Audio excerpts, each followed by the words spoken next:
It's Yash, Grace. It's doing everything. This is the title. This is a good one. I like this one. I have some feeling about this one. And I got a question. Who provoked it? Who started it? It's from 1M2. It says, please do a video on why the one true self has put so much physical pain in nature. Not suffering. He's not talking about suffering. He says suffering's mainly a mental phenomenon or a psychological phenomenon.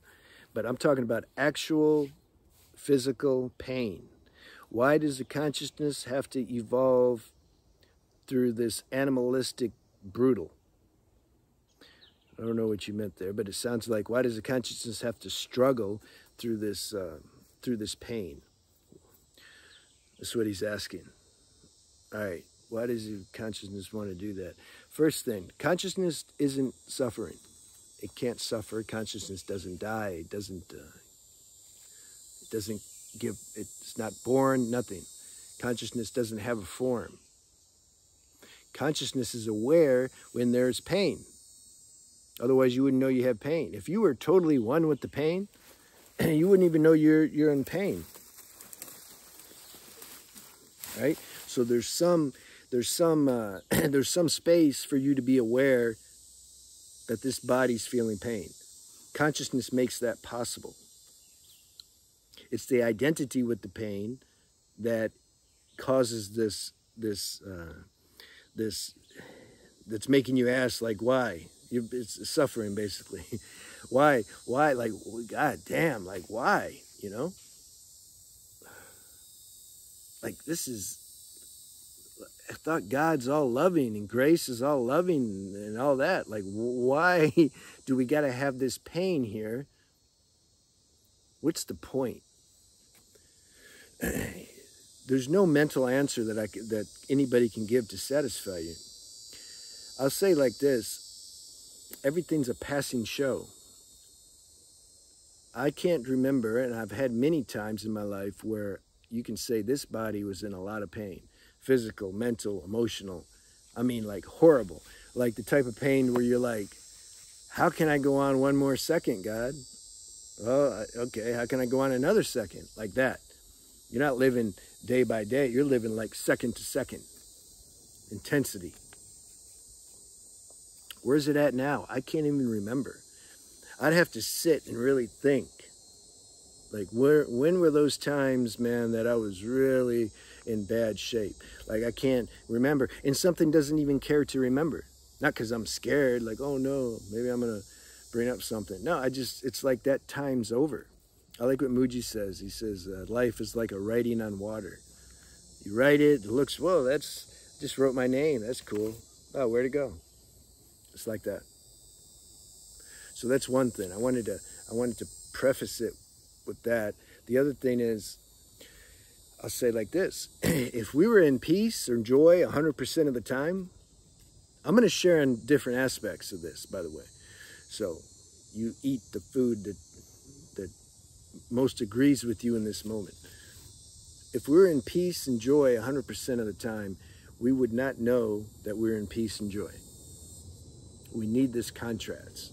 Now I can hear the mind saying, yeah, but why such intense level? Why do I need such intense level of pain? I can tell you, because of the pain that I've felt in the past, I can really appreciate and enjoy joy more than someone who didn't experience that level of pain.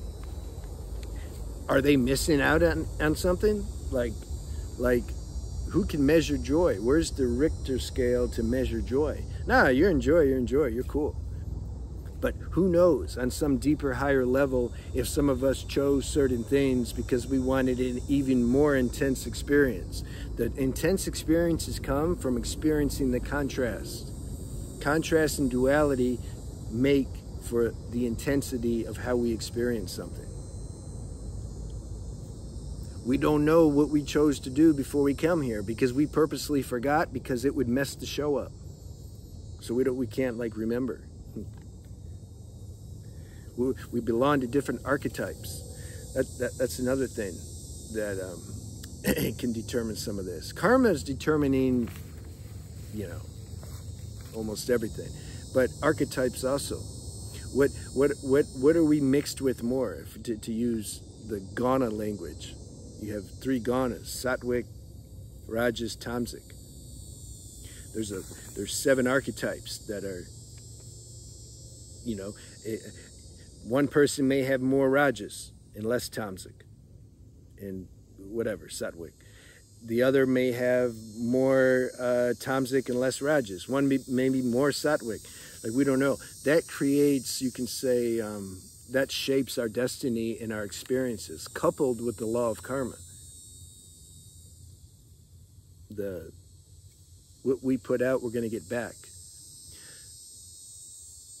But one would say, well, why is this baby suffering?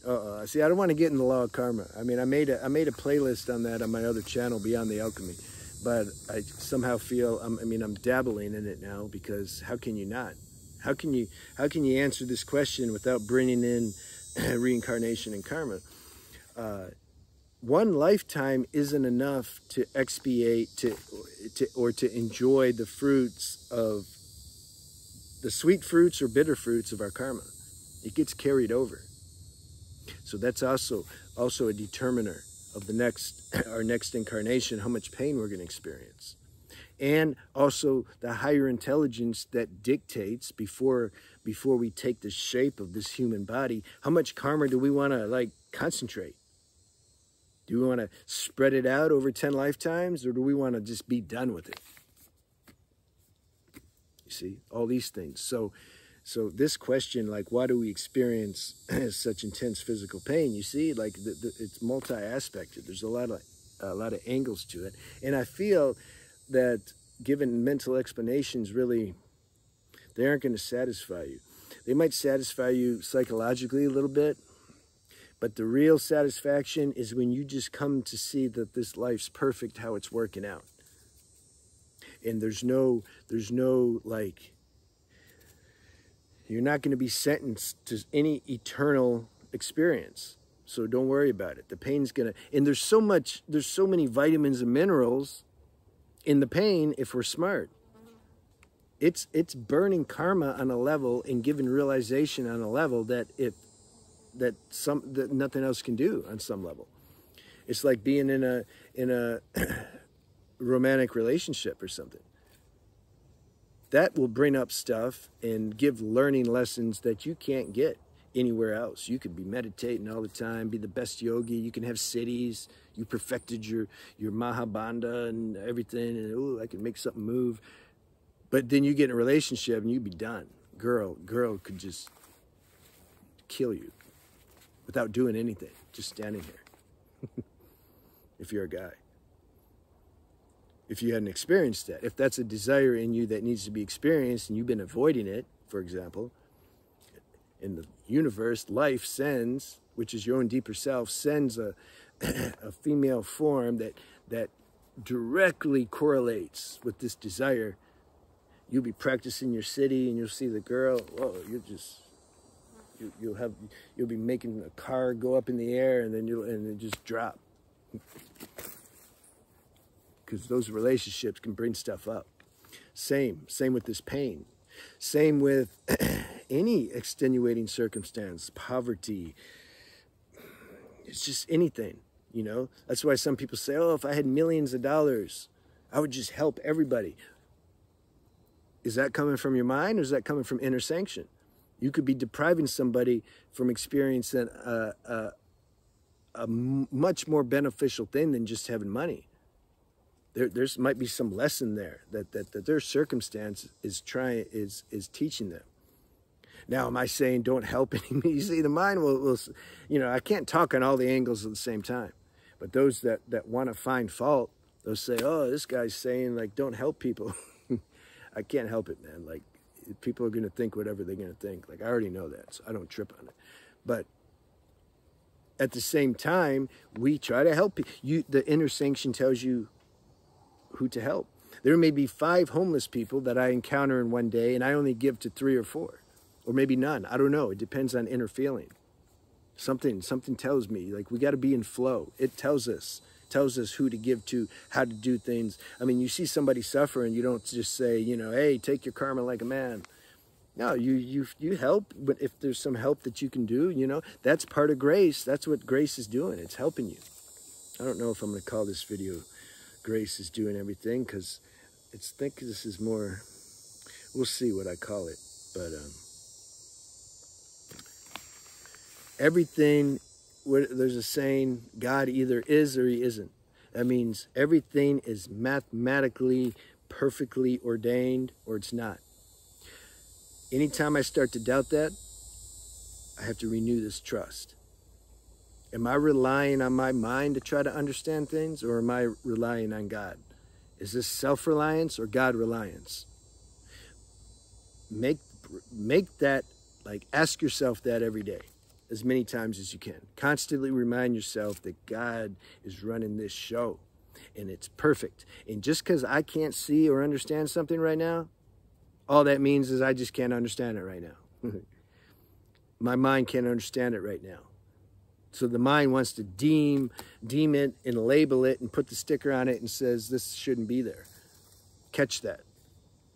Mind can't see any, it's just so limited compared to the vastness. We can't see what's going on. I've said before, if we could see the strain of lives, all the strain of lives, we would understand why the person's where they're at, or why we're experiencing what we're experiencing. It would be perfectly clear, but it would mess the game up. We'd just be, oh yeah, yep. It would be no, you know, there wouldn't be this life, so we got to be, we can't remember everything. It'd be too easy. We need to keep things spicy. It has to be friction. It's like if you had a video game and you bought all the cheat codes. Is that fun? You're done. No, something wants to experience this in the moment. We want to experience time and space, even though there's no time. What does it mean there's no time? I said, everything's happening, everything that has happened or is going to happen is happening at the same time. It's already happened. Our birth and death already happened. It's happening, like already happened. It's already happened, it's going to happen, and it's happening. Well, what does that, what kind of sense does it make? The time, space, the matrix, the 3D, the 3 dimension. See, three dimensions different than, say, 4th, 5th, 6th dimension. I don't get into all this talk because it could be a mind trip after a while. But the 3 dimension, there's time and space element. That means it splices the software. It has the software program to create time. So it takes the eternal and splices it all up in all these moments. And then it incarnates into this dimension and acts like, and then we have the experience that we're living from moment to moment. Oh, what's going to happen? I'm out in the woods now. I wonder if a bear's going to get me. It could. So we don't know. If we were in a higher dimension, we'd already see all that. But then that wouldn't be fun, right? So that's what I'm saying. All right. I'm having fun. I'm going to go now, and have a good day.